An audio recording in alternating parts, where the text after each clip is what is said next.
That's the one. Right out the middle of the golf club. Club travelling down through impact. Ball and then ground contact. Launching low and beautiful carry. Now, there's the perfect struck iron shot. But unfortunately, if you're watching this video, you probably don't do that very often. You might be more of that golfer who catches behind the ball. Even though my accuracy's been decent there, ball launching higher despite not making contact with it. Club's actually moved up 1 degree, and instead of 155 carry, I'm under 100. So what was the biggest difference there? Well, it's clearly all about impact. And the challenge for most golfers is, first of all, I think they're unsure how they should be at impact. And second of all, they're definitely not good at creating the correct impact position. So let me explain what I mean. So I think most golfers get into a pretty decent address position. So they'll feel that maybe the hands are just slightly ahead of the golf ball. I've got an 8-iron in my hand here, so ball nicely central. And then from there, as they swing, they feel like they try to get back to that position at impact. And we can see there, both arms are pretty straight, not a huge amount of shaft lean, weight's fairly 50-50, and the body's not really involved in the impact.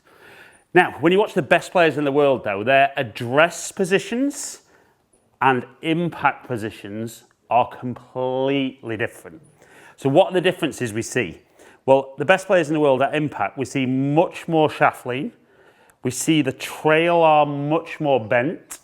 We see the body turned out of the way and lots and lots of pressure into that lead side. And as a result of that, we see their low point ahead of the ball, so the club travelling down, compress the ball much better, much more good strikes, and lots of speed. But I'm going to show you in today's video how we're going to work on a little drill that maybe just 5 minutes a day doing this can transform your ball striking and your impact position from what we see with the worst ball strikers in the world to much closer to the best ball strikers in the world. Okay, so how are we going to do it? So we're going to work on very much kind of a little half swing on the way back. And I want you to feel that as you swing the club back to halfway, I want you to have a little checkpoint for me. Now, what you'll see with a lot of golfers when the club gets to waist height is almost that leading edge will be pointing straight up or even behind them. Now, that club face is then in an open position. And if you were to then get into that impact position we're talking about, that club face points off to the right. And there's the shot, way right. Even though my impact has been solid on the face, we see low point ahead, clubs travel down nearly 3 degrees, but launch angle at 31 degrees. Now, I've only put launch angle on there because whatever loft the club you're hitting at address, we should see less loft at impact. So once we go back to that waist height position, I want you to feel rather than being there, you're going to try and get that leading edge of the club to match your spine angle. So you're going to swing back, get used to how that feels. Now, it's not just in the backswing we need it, but obviously in the downswing. But if you can just rehearse that position, that's great. Now, how do we get from there to the golf ball? Well, the key is from that position, you can then, this kind of relationship can very much be kept, and the weight can shift onto the left side, and the body can turn out the way. And straight away there, we see the shafts leaning forward, pressure in that lead side, and no big surprise, that is what the best players in the world are doing. So we're going to do that as a few practice swings to begin with. So back to waist height, turn out the way. If you need to, if you feel that you're someone who moves around a lot, actually feel that you just keep the pressure on that lead foot, press into that left foot, turn back, and turn through. And straight away, if you're doing this on a mat, you'll feel that you're touching the mat definitely ahead of the golf ball. If you're doing it on turf, you'll start seeing a divot develop, starting after the golf ball, and the deepest part of the divot will be ahead of the ball. So again, going to do that Feel the pressure stays a bit more left-sided.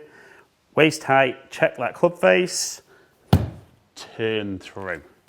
And I would definitely say, obviously if you're working through in the video with me, I'm not going to spend 2 minutes doing that practice swing. But if you were to just spend a couple of minutes practicing that feel,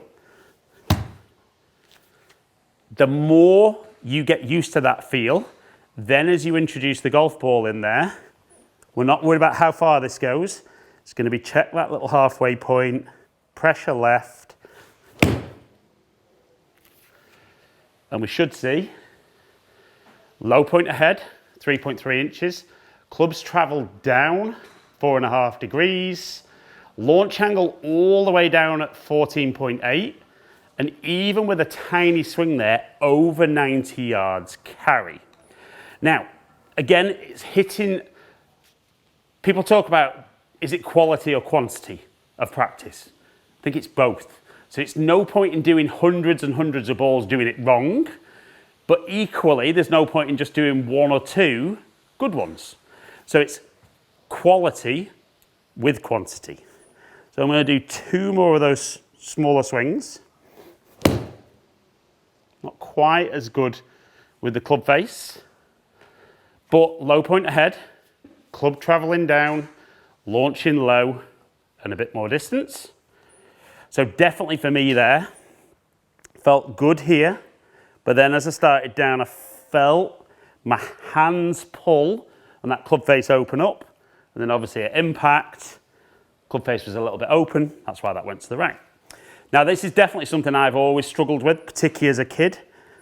So get there, check that nice strong position. That's what I love the feeling of. So even though it wasn't out the middle of the club face, all my delivery conditions good, and that's a good shot. So then what we need to do is once you feel that you've done enough of these shorter reps, start building a little bit more length into the backswing. And you might even find, as we work through this, that you get to a point in length of backswing where you can't maintain it. Well, if that's the case, just use the longest backswing you can to control the club, control delivery, and that'll give you your best shots. So I'm going to put a little bit more length. I'm going to do that as a little rehearsal. And I'll put a bit more length into my backswing. So felt good. Nearly 4 inches ahead, club traveling down 4.6 degrees, launching at 18.3 and 143 carry. Now, I'll be honest, I could just probably hit lots of shots like that and just really feel that that's as grooved as possible. And it definitely feels as I deliver the club like my body turning out the way is now controlling that club face rather than having to manipulate with my hands and my timing be really good. So again, we're going to stand there, put a bit more length into the backswing. Didn't feel quite as good on the way down, but still, low point ahead, club traveling down nearly 5 degrees, 22 degrees launch angle, and 167 total. Now, the reason my launch angle was up there is if I'm in this position, let's, for argument's sake, say that was 18 degrees. If that club face is a little bit to the right or open, there's a bit more loft there, and we could definitely see that shot drifted to the right. So, just quickly guys, if you're enjoying today's video and you watch my content, I do appreciate you taking time to watch. But I have noticed the more watchers, maybe some of you guys aren't subscribing.